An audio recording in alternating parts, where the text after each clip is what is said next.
Maubog.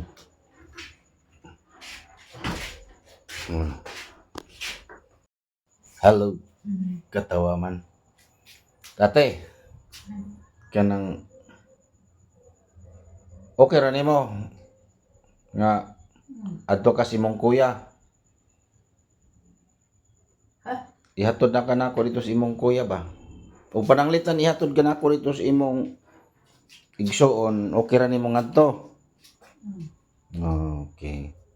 So among plano ni guys, nagkasabot na misa kanang nagkasabot na mi guys sa asawa sa igsuon ni Ate Esther no, tuwa sa Bohol nga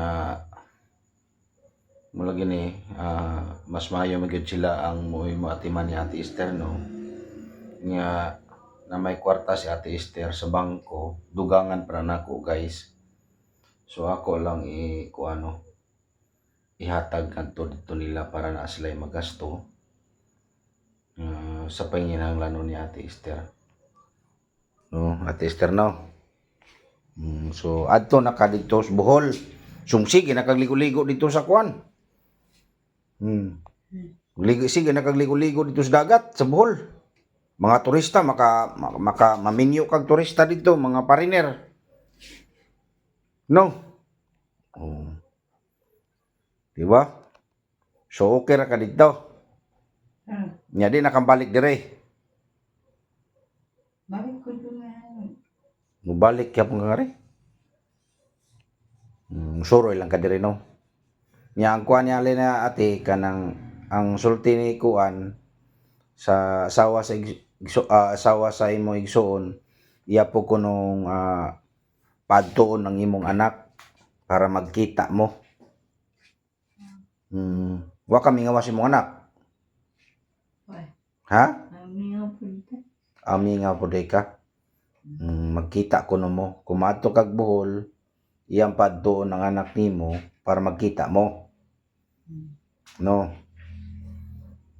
Na ikaw, galing ka maghilis di ay, ka maligo rong adlaw. So ugma ate, kaning imong mga sinina ato na yung dadon, palabahan tani dito sa laundry, no? Kanay tanan para malimpyo, no? Kay aron nga malimpyo ni diri imong higdaanan, no? So mo na guys, no? Kuan ako si Ate Esther. So adto siya dito siyang igsuon, no? Amoy hatod pohon. Abangan na lang niyo guys kung kano sana mo ihatod si Ate Esther no. So before ani amo sa ipa-check up daan diri si Ate Esther, and then amo i-turn over dito sa Arecho sa Bohol para tuloy-tuloy ang kuha ni Ate Esther no, iyang gamutan para makakuha po sila dito og tambal, makakuha sila dito og libreng tambal no ni Ate Esther. So mo na mong kasabutan, ihatod na ako dito sa ila pohon. So abangan na lang niyo guys kung kano sa ihatod na mo si Ate Esther, kay di man gud basta-basta mo hatod dito guys, kay dako magasto no. Plano ta na ako magban sus kadako guys, di kay go na mo ang kuha na mo kay daghan man may manguyog ngadto, so di kay go na mo 20 mil. So muna kinahanglan mi og dako-dako jud nga kwarta no. Ari na ko Ate Esther. Okay. Pag-ikay nga na ako ganina guys, mas maayo magid ang pamilya mo'y matiman kontra sa laing tao. Kung unsang atong pagatiman, siguro mas labaw pang ilang pagatiman ni Ate Esther no, dito siyang igsoon, dito siyang asawa siyang igsoon nya mga to guys. So magkinahanglan pa pud mi og budget no para ngadto, kay dako mag kuan gud magasto ngadto, kay sa pliti nilang daan kung diya bato mi gikan dire sakay migban, magpakyaw migban ko tub siguro bato na di na lang namo pod kanon asa mi sakay sa dapit mi mo sakay. So planohan pa na guys, pero sa pizza basta sa pizza or buwan o kano sana mo ihatod si Ate Esther. Pero before na mo ihatod dito guys, amo sang ikuan amo sa ipa-check up daan si Ate Esther, then para makakuha mig mga tambal, ikumpleto na kung tambal niya sa kabuan. And then amo sad mga mig referral dire sa amo Aretio para turnover po dito Pikas kung ano Pikas sa dito sa Bohol sa mag dito sa Bohol nga Aretio para makakuha po sila og tambal sila Ate Esther. Sige ko na nako ganina nga makakuha aron makakuha po sila libreng tambal no. So na yan guys, abangan na lang ninyo no. Kano sana mo ihatod si Ate Esther dito.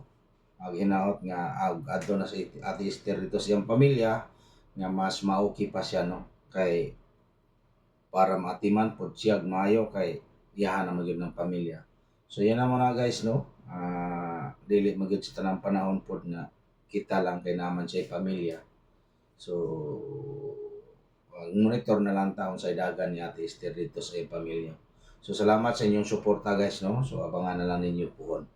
Abangan nato guys no, kung tuwa na si Ate Esther to sa Bohol, abangan na nato sa iyang dagan dito. So ato lang po yapon monitor. So daghan salamat sa inyong tanan guys. Susbon ko daghan salamat sa inyong tanan sa inyong suporta nga sa mo ani Ate Esther no. So like and share guys para may bawan po sa ato ang mga viewers nga mo na naidagan nato no, na natoy nakita o natoy na naabot nga desisyon nga i-turnover na to si Ate Esther. Gumikan kay na communicate na nako po diyang pamilya. So okay man sila ngadto. At least na kita na tog paagi, at least natabangan po nato si Ate Esther no sa diri sa tong kamot. So nakita man ninyo unsay daga na, unsa na porma ni Ate Esther. So ako lang ikuan sa inyo guys, i-like nga po i-share ning ato video. So daghan salamat sa inyong tanan. Thank you guys and God bless.